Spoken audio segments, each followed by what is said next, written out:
Salut à tous, c'est Yabé, j'espère que vous allez bien. Aujourd'hui on se retrouve pour les Koh-Lanta Awards 2025, édition revanche des 4 terres. Donc j'avais fait un petit peu ce même délire de Koh-Lanta Awards il y a quelques années pour Koh-Lanta le feu sacré. Et depuis je l'avais pas fait, et je me suis dit ça peut être sympa de reprendre ce concept là, ça permettra du coup de clore la saison, de se faire un petit bilan sur qui aura été le meilleur dans quel domaine, qui au final aura été le meilleur candidat, voilà, pas mal de choses. Il y a 14 catégories auxquels vous avez répondu dans les commentaires, enfin dans l'onglet communauté, dans l'onglet post. D'ailleurs, je vous remercie parce que vous avez été vraiment actifs. J'avoue que c'est un truc que j'ai lancé comme ça, et au final, vous avez été assez actifs et assez, assez motivés. Vous avez bien joué les règles du jeu, donc franchement, merci. Et vous avez répondu du coup à 14 catégories qu'on va voir au fil de l'épisode. 14 catégories auxquelles s'ajoutent deux catégories que j'avais fait un peu de manière un peu plus, enfin pas discrète, mais voilà, de manière un peu plus continue sur l'ensemble de la saison. Bref, on se retrouve tout d'abord avec la première catégorie qui est celle du meilleur candidat sur les épreuves. Qui a été le meilleur candidat sur les épreuves de cette saison? Je parle de candidat et pas de candidate. La catégorie féminine arrivera juste après. Mais concernant le meilleur candidat masculin de la saison sur les épreuves, eh bien vous avez voté pour Monsieur Jérôme Le Catalan, de manière assez importante, hein, Jérôme Le Catalan qui est vu comme le meilleur candidat sur les épreuves. En effet, c'est celui qui en a remporté le plus. En deuxième, en mention honorable aussi, voilà, il y a quand même les mentions honorables. En mention honorable, nous avons Maxime, hein, qui avait remporté, je crois, 3 épreuves, si je dis pas de conneries. 3 épreuves, dont un doublé pendant les binômes. Et ouais, qui aura été bon sur quelques épreuves, même s'il s'est fait éliminer sur une épreuve.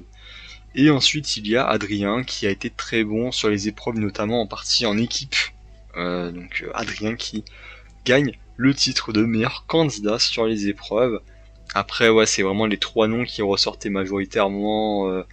Peut-être qu'il y a eu un Pierre-Marie, peut-être un Jérôme Deslandes, mais voilà, c'est vraiment un parmi tellement de commentaires que pour moi, je les prends pas en compte en fait dans cette catégorisation. Ensuite, concernant la meilleure candidate sur les épreuves, et bien là, c'était peut-être un peu plus compliqué parce qu'en effet, il n'y a pas eu, surtout sur la fin, il n'y a pas eu de tant de candidates qui ont remporté les épreuves. C'était un peu plus disparate en fait entre les candidates. Mais malgré tout, celle que vous avez nommée comme étant la meilleure candidate, et je trouve à juste titre, c'est Louise qui gagne ce titre de meilleure candidate sur les épreuves, suivi de Naïs et de Céline, qui est en effet, Céline était toujours un peu bien placée sur les épreuves, jamais dans les dernières. Au final, je trouve que c'est à juste titre. Elle a remporté l'épreuve des sacs également. Concernant Naïs, c'était un peu plus irrégulier, ce qui fait qu'elle ne gagne pas, mais quand même, elle a remporté 2 épreuves, il me semble. Hein. Elle a remporté la boue et le bambou. Même si malheureusement, elle a quand même été assez irrégulière sur d'autres épreuves. Donc en fait, c'était un peu trop en dents de scie pour pouvoir avoir le titre de gagnante. Par contre, Louise, oui, c'est pour moi la meilleure candidate sur les épreuves. Notamment, on l'a vu sur le parcours du combattant où elle a vraiment éteint la concurrence. Voilà, elle a éteint la concurrence. Faut le dire. Voilà, faut le dire, c'est la meilleure candidate sur les épreuves. Concernant le meilleur candidat ou la meilleure candidate en survie, donc là, voilà, c'est mixte. Bien le meilleur, celui qui est ressorti le plus, un peu, je trouve un peu... là, je suis un petit peu moins d'accord personnellement. Si je devrais donner mon avis, je vais le donner à chaque fois, hein, mais si je devrais donner mon avis, je serais peut-être un peu moins d'accord. C'est Jérôme Deslandes. Mais bon, en vrai, je comprends parce que Jérôme Deslandes, c'est quand même un militaire qui était quand même assez actif, notamment pour le feu, notamment pour un petit peu de tout. Voilà, c'était quand même une personne qu'on a beaucoup vu sur l'aspect survie. Bien que personnellement, j'aurais mis Johanna qui est en mention honorable. Pour moi, c'est plutôt Johanna qu'on a plus vu sur le côté survie. Et il y avait une autre personne aussi, mais voilà, je trouve qu'il y a une personne qui a été un petit peu boycottée de vos propositions. Hein. Voilà, c'était proposition libre, mais vous n'avez pas forcément trop parlé de cette candidate. C'est bien sûr Gaëlle, hein, qui malheureusement ne sera pas très présent dans cette vidéo. Mais en tout cas, voilà, Jérôme Deslandes et qui gagne cette catégorie, et Johanna qui termine en mention honorable, quand même, qui aura été assez importante sur l'aspect survie. Si on compte par exemple la réalisation des radeaux dans la survie, du coup c'est normal qu'elle gagne pas en fait. Ensuite nous avons le meilleur candidat ou la meilleure candidate en stratégie. Voilà, on reprend un petit peu les 4 S, hein, comme on dit, le sport, la survie, la stratégie, le social, on peut même ajouter le show, le divertissement, qui va également arriver dans cette vidéo, plus d'autres catégories bien évidemment.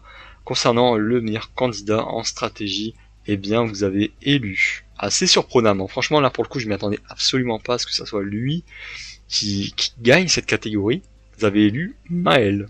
Maël qui a été élu comme étant le meilleur candidat en stratégie, parce qu'en effet, voilà, il s'était plutôt bien positionné, il s'est bien faufilé dans la saison et il n'a jamais été réellement en danger. En effet, je suis assez d'accord sur ça.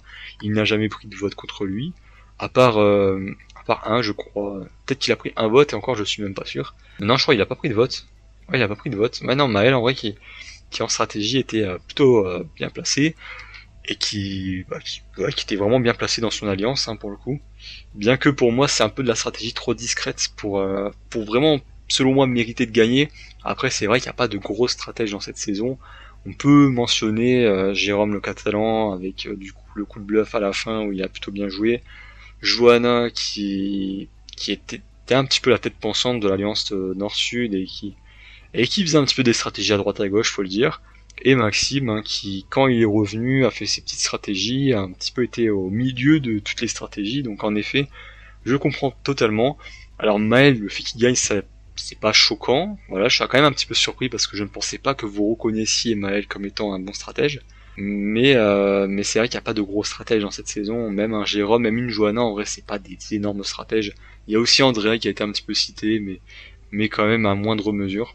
Donc ouais, il n'y a pas de gros stratèges. Pour moi, ex aequo, je mettrais peut-être Jérôme Catalan et Johanna, même si c'est pas de la grosse stratégie. Voilà, c'est pas un Amri, c'est pas Amri, c'est pas Meissa, c'est pas une lord des armes secrètes, hein, on est loin de ça. Concernant le meilleur candidat en social, là aussi surprise, Maël. Maël qui remporte une deuxième catégorie, hein, c'est assez fou quand même que Maël remporte cette deuxième catégorie. Là aussi c'est pas celui que j'aurais mis, bien que j'aurais mis en mention honorable. Il y a Jérôme le Catalan qui était assez apprécié, hein, en fait c'est un mec assez, on va dire qu'il a quand même des valeurs, des principes, et qui était reconnu pour ça, qui était assez apprécié, et je pense est-ce qu'en finale il aurait gagné, je ne sais pas, mais en tout cas il aurait pu. Je pense qu'il aurait pu, face à Gaël, je pense qu'il aurait pu en finale. Et voilà, Jérôme Catalan qui était très apprécié, que ce soit chez les Bleus, que ce soit chez les jaunes, que ce soit à la tribu réunifiée. Il a jamais été réellement en danger, enfin ça a été, on va dire, s'il était en danger c'était parce que c'était le dernier choix en fait, pas parce que c'était voilà, c'était parce que c'était le dernier choix plus que c'était le mec le plus dangereux. Enfin voilà, Pierre-Marie, Naïs ont été éliminés avant, Johanna aussi, Adrien également, donc il était plutôt bien placé. Je pense que Claire aurait été éliminée avant lui, donc en fait je pense que même que dans tous les cas Jérôme Catalan atteignait la finale, même sans le coup de bluff, il atteignait la finale. Frédéric, qui a été pensé, et je suis totalement d'accord avec ça, et je suis content que vous l'ayez nommé. Frédéric, en effet, c'était un gros social, et s'il était resté plus longtemps, on aurait pu gagner cette catégorie, je pense, parce qu'il était apprécié à la fois de sa tribu violette, hein, c'est un peu le papa de la tribu violette, le papa de la tribu rouge, donc automatiquement, il avait la liaison à la fois avec la tribu rouge et la tribu violette. Quand on sait qu'il a eu un vote de pénalité au conseil des ambassadeurs, enfin conseil de l'épisode des ambassadeurs, il a eu un vote de pénalité contre lui, ça aurait pu jouer en son désavantage, surtout que ça fait égalité à la fin, et non, il n'a pas été ciblé parce qu'il était apprécié des deux parties, et je pense qu'à ce moment-là de la saison, c'était le seul candidat à être sauvé quoi qu'il arrive dans ce type de situation, c'était le seul, je pense, dans ce cas de figure.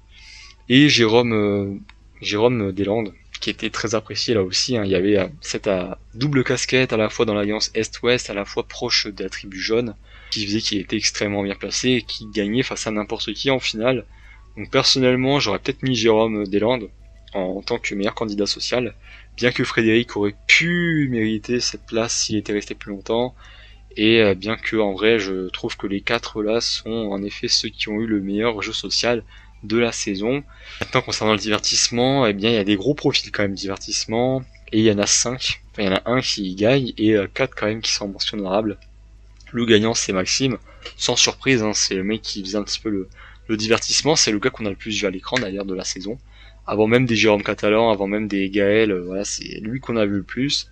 Il faisait, voilà, avec toutes ces petites phrases là, il a fait quelques petits moments de divertissement, donc je trouve que là, c'est totalement mérité, totalement justifié.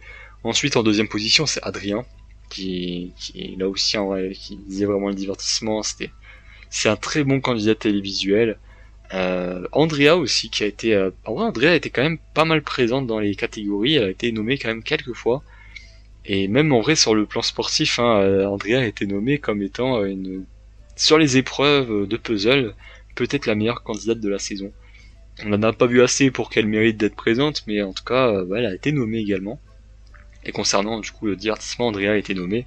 Alors, je pense que le téléspectateur lambda n'a pas trouvé très divertissante Andrea. Elle était présente à l'écran, mais ils se sont pas divertis devant elle. Mais quand même, malgré tout, elle a été nommée plusieurs fois par vous, donc franchement c'est cool.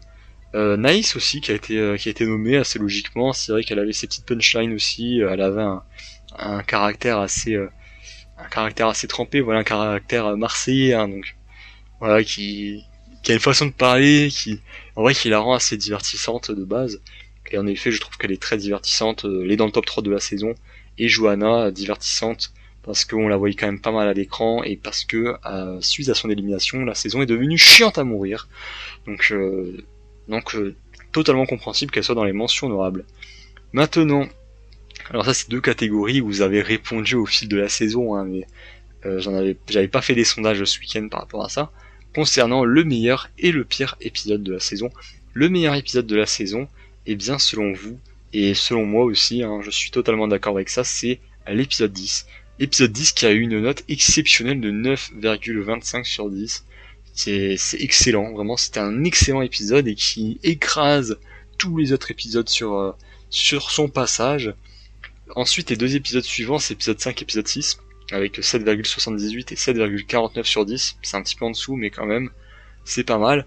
Mais concernant l'épisode 10, hein, enfin en vrai je mets des notes sur 10, mais je fais par rapport à vos opinions en fait, à vos avis, par rapport au sondage que je mets tous les mercredis, que je transforme en notes et que je transforme en notes sur 10. Donc épisode 10 c'était l'épisode où il y a eu un gros bordel, où stratégiquement ça a bien bougé, et c'est des épisodes comme ça que j'apprécie beaucoup dans Koh Lanta.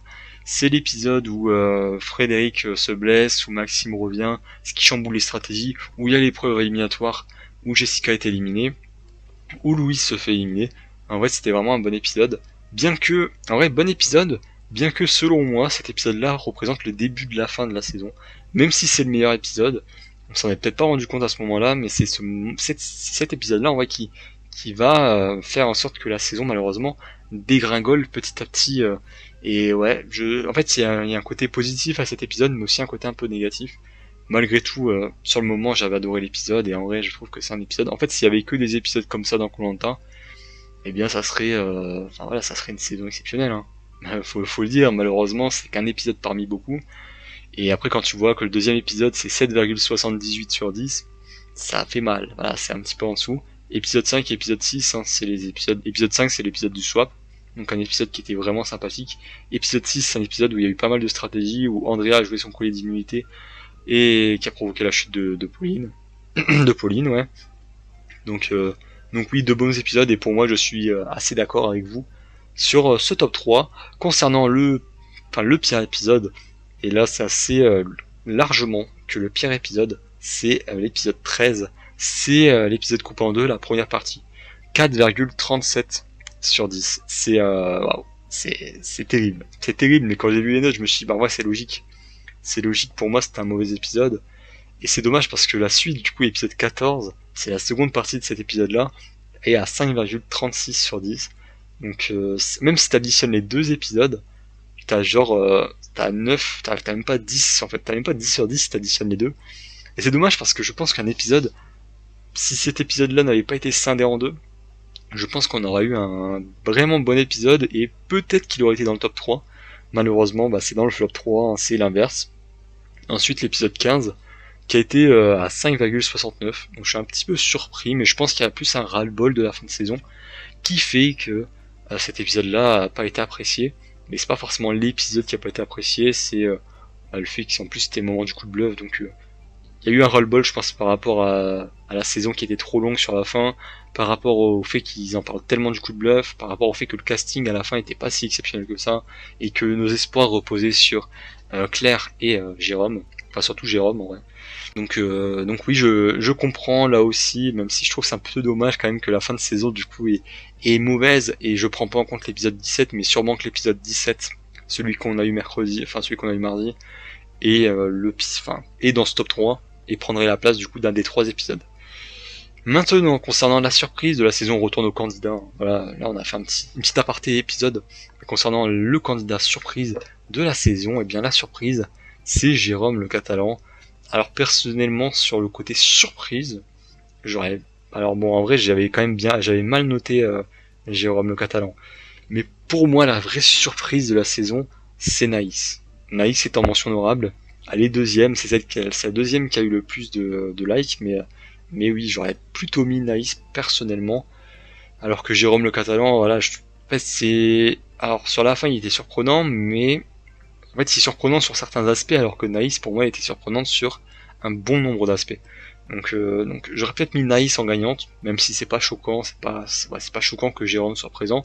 Claire aussi a été nommée comme étant une des surprises de la saison, qui nous donne du coup un top 3 de surprises, qui est celui-ci avec 2 personnes du Sud qui, pour moi, méritent en vrai, qui auraient mérité l'un ou l'autre de remporter le titre de surprise de la saison.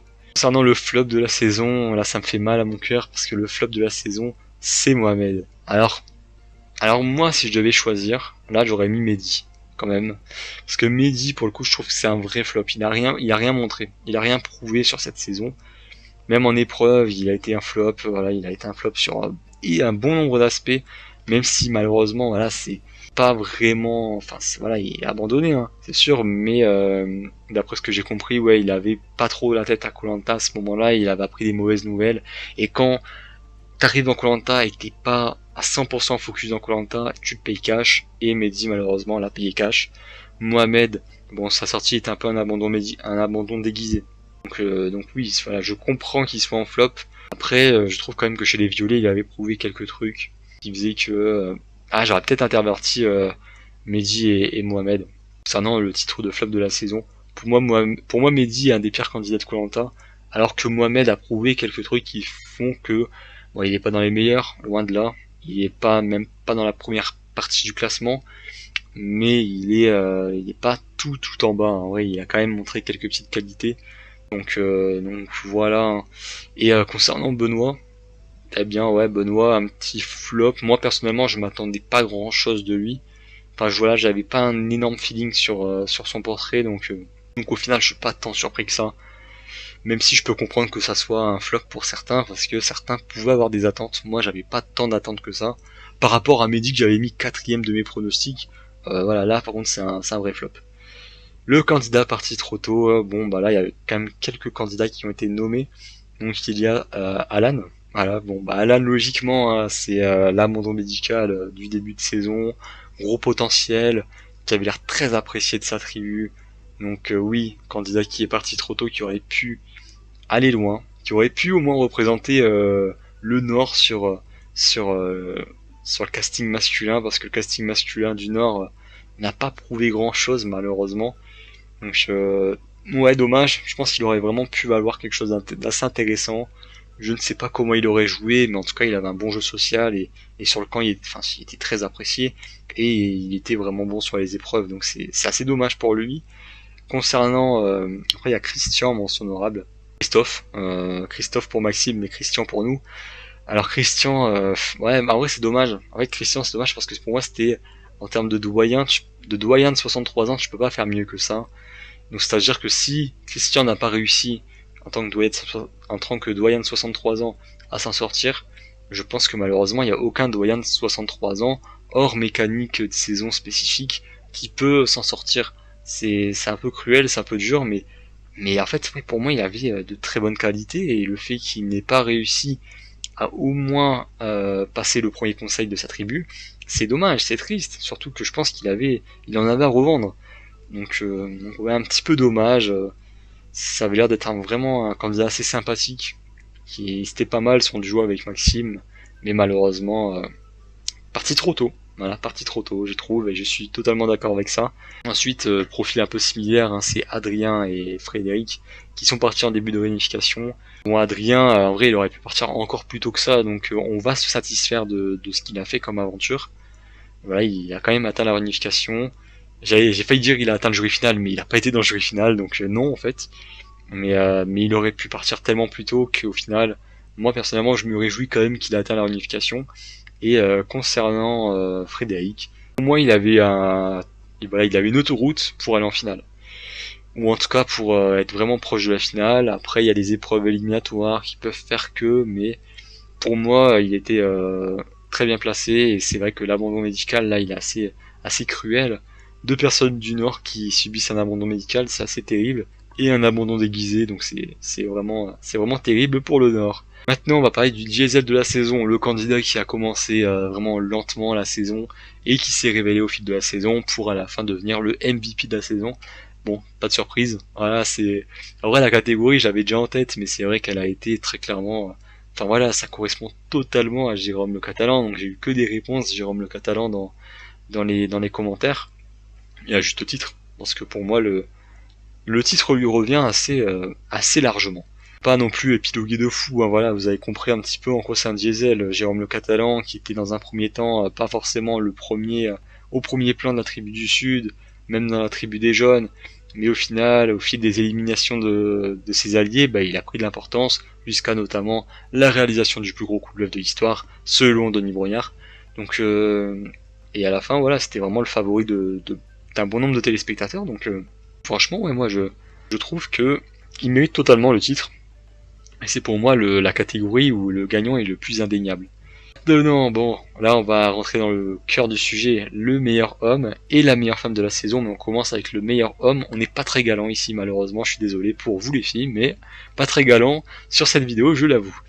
Le meilleur homme de la saison, bon, bah ça continue pour Jérôme Le Catalan. Ah, Jérôme Le Catalan qui est considéré comme le meilleur homme de la saison, assez largement pour le coup, hein, vraiment il a été c'est lui c'est lui que j'ai eu le plus dans les commentaires et en vrai je trouve à juste titre. C'est vrai que c'est le plus complet, c'est pour moi celui qui aura le plus on va dire marqué la saison quand même de son empreinte, bien que dans le papier c'est pas le meilleur candidat télévisuel, mais quand même c'est le meilleur homme de la saison. Et voilà, pour moi c'est sympa de le voir ici quand même et c'était pas surprenant. En termes de mention honorable, nous avons Maxime, qui aura quand même marqué beaucoup les esprits. Nous avons également Adrien, qui là aussi aura marqué quand même pas mal les esprits. Bien qu'en vrai quand même meilleur homme de la saison, Adrien qui est en troisième position du meilleur homme, en sachant qu'il a fait que presque la moitié un peu plus de la moitié de l'aventure. Je trouve ça quand même assez fort. Et je trouve pas que par contre je trouve pas que c'est le meilleur homme. Jérôme Deslandes selon moi est peut-être le deuxième meilleur homme de la saison sur le casting, peut-être même le deuxième meilleur candidat de la saison, parce qu'il a des bonnes compétences, ça soit en termes de survie, sur les épreuves, il avait quand même quelques petites performances assez sympathiques. Et également, il était très apprécié. Malheureusement, il y a des lacunes stratégiques, ça c'est sûr, mais quand même, le début d'aventure, on le voit quand même pas mal, voilà, on le voit quand même pas mal, malheureusement, il s'éclipse par la suite. En fait, il a fait un peu l'inverse de Jérôme, le catalan. Ce qui fait que il se retrouve en quatrième position alors que factuellement je pense qu'il est deuxième ou troisième. Et Pierre-Marie qui est présent également en tant que meilleur homme de la saison. Bon, voilà, je suis content qu'il soit quand même présent quelque part dans cette vidéo, mais oui, meilleur homme de la saison. Bon, peut-être pas en vrai. C'est vrai que il avait un potentiel, je trouve assez important, mais malheureusement il n'a pas montré tout son potentiel, notamment stratégique où je trouve qu'il se dit comme étant un joueur, mais malheureusement il a peut-être pas fait assez de jeu en fait. À part promouvoir l'équipe bleue, il n'a pas non plus fait grand chose d'exceptionnel. Concernant la meilleure femme de la saison, eh bien la meilleure femme de la saison selon vous, et là je suis très content, c'est Johanna. Selon vous, la meilleure la meilleure femme de la saison c'est Johanna, parce que voilà, concernant ses qualités de survie et ses qualités même en termes de divertissement, on la voyait quand même beaucoup et stratégiquement, ouais, elle était quand même assez correcte. Il y a Louise aussi qui a été quand même pas mal citée, qui est deuxième dans les citations. Nous avons également Andrea, troisième. Alors là, Andrea qui spawn là en tant que meilleure femme de la saison, sachant qu'elle a même pas fait la moitié de la saison. Assez surprenant, mais vas-y, pourquoi pas. Je peux avoir la vision sur certains, sur certaines personnes qui apprécient Andrea. C'est vrai qu'elle a un caractère qui fait qu'elle se démarque. Voilà, que ce soit positivement, négativement, bah elle se démarque. On a tous un avis un peu sur elle. Et ouais, c'est sympa quand même de la voir ici, je m'attendais pas, mais elle est là. Et Claire également, qui est la meilleure femme de la saison. Parmi les quatre, c'est celle qui a été le plus loin, c'est celle qui aura quand même participé au plus gros coup de bluff de l'histoire de koh selon Denis Brognard. Donc voilà, sympa de la voir. Par contre, c'est vrai que moi je suis pas forcément d'accord avec ça, même si j'adore Joanna. Heureusement, sur la saison en tant que telle, Joanna n'a pas été assez loin à mon goût pour être vraiment la meilleure femme, même si j'apprécie beaucoup Joanna. Et que si tu juges les candidats sur sans prendre en compte le fait qu'ils ont été plus ou moins loin, pour moi Joanna est peut-être la meilleure femme en effet. Par contre, et là je vais pas me faire des amis, selon moi Céline aurait pu mériter d'être une mention honorable, et selon moi, et là je vais pas me faire des amis, mais pour moi peut-être que Gaëlle est la meilleure candidate féminine de la saison. Alors vous allez me défoncer peut-être, en effet je peux comprendre. Sur les épreuves, bon, voilà, individuellement elle a eu quand même quelques flops assez difficiles à subir, mais en vrai je trouve qu'en équipe ça allait. Elle gagne quand même les poteaux. Sur la fin ça allait un petit chouïa mieux mine de rien. Socialement assez apprécié quand même. Alors pas la plus détestée, je pense que notamment Céline et Noémie étaient moins appréciées que Gaëlle aux yeux de l'Alliance Nord-Sud. Et socialement, je trouve quand même qu'elle était assez bien placée. En général, stratégiquement, bon, c'était plutôt Céline qu'on a vu à l'œuvre, mais je pense que Gaëlle était quand même présente dans les stratégies par rapport à ce que la production a voulu nous faire montrer. Et concernant la survie, eh bien, elle était quand même, je pense, une des meilleures survivalistes de la saison, top 2 voire top 3. Donc en effet, en vrai, ça peut se discuter quand même avec Joanna. Peut-être que, ouais, vas-y, je laisse quand même Joanna en tant que meilleure femme, mais pour moi, Gaëlle aurait mérité d'être une mention honorable et aurait mérité d'être mentionnée tout court dans d'autres aspects. Hein. C'est assez cruel de voir Andrea devant Gaëlle en termes de meilleure femme de la saison. Et mais voilà, en fait, je peux comprendre des gens qui apprécient pas Gaëlle, mais il faut pas non plus tomber dans la haine contre elle. Voilà, ça reste quand même un jeu, une aventure, et en vrai, même si on peut ne pas être fan de la candidate, ne pas forcément l'apprécier, en vrai des fois je trouve quand même que, voilà, je trouve qu'elle a pris beaucoup cher, elle a pris trop cher elle a pris vraiment cher, je trouve un peu trop à mon goût, donc voilà, c'était pour remettre les points sur les i et les barres sur les t, et voilà, peut-être que vous allez pas être très content dans les commentaires, mais ça reste mon avis. Et comme c'est ma chaîne, bah je peux dire ce que je veux. Voilà, j'ai le droit de dire ce que je veux, jusqu'à une certaine limite, mais je peux dire à peu près ce que je veux. Et pour le coup, je peux dire que Gaëlle, selon moi, est une des 3 meilleures femmes de la saison. Elle est pas troisième, elle est pour moi top 1 ou top 2. Dans le top 5 des meilleurs candidats de la saison. Voilà. Je vais pas me faire des amis, mais c'est pas grave. Concernant la personne qui doit revenir dans un All-Star, selon vous, la personne qui doit revenir dans un All-Star, c'est Maxime. Voilà, Maxime, vous aimeriez bien le revoir dans un All-Star. Personnage clivant, donc des gens ne l'ont pas apprécié, mais des gens l'ont adoré. Et en vrai, alors, je me dis, est-ce qu'il ferait mieux que ce qu'il a fait là? Je sais pas forcément. Pourquoi pas le revoir dans un All-Star? C'est un profil qui pourrait vraiment revenir dans un All-Star pour le coup, donc c'est pourquoi je suis pas choqué. Pour moi, celle qui a le meilleur potentiel dans un All-Star, c'est Joanna. Voilà, le fanboy de Joanna continue de défendre Joanna. Pour moi, Joanna est peut-être celle qui devrait revenir. S'il y a une personne, juste une seule à faire revenir dans un All-Star, ça serait Joanna. Par contre, s'il y en a une deuxième, en effet, Maxime peut être cité. S'il y en a une troisième, on peut mettre un Adrien ou une Louise, en effet. Même si, voilà, je suis pas un grand fan de Louise, parce que vraiment, voilà, c'est trop axé sur que le sport et que la survie et l'aspect humain, l'aspect social. Même pas forcément parler de stratégie, mais l'aspect humain, social, je trouve qu'elle l'oublie vite en fait. Elle oublie vraiment vite ça, et des fois elle est pas forcément objective dans ce qu'elle dit.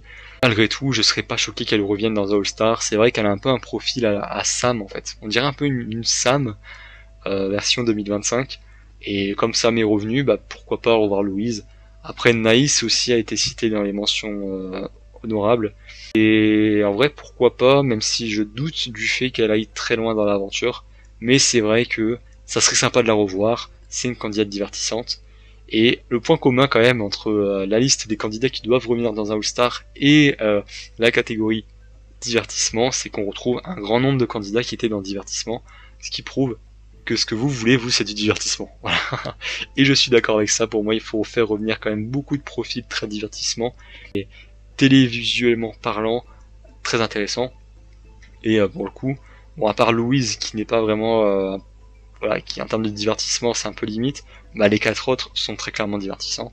Donc j'approuve votre liste, même si j'aurais peut-être interverti Maxime et Johanna.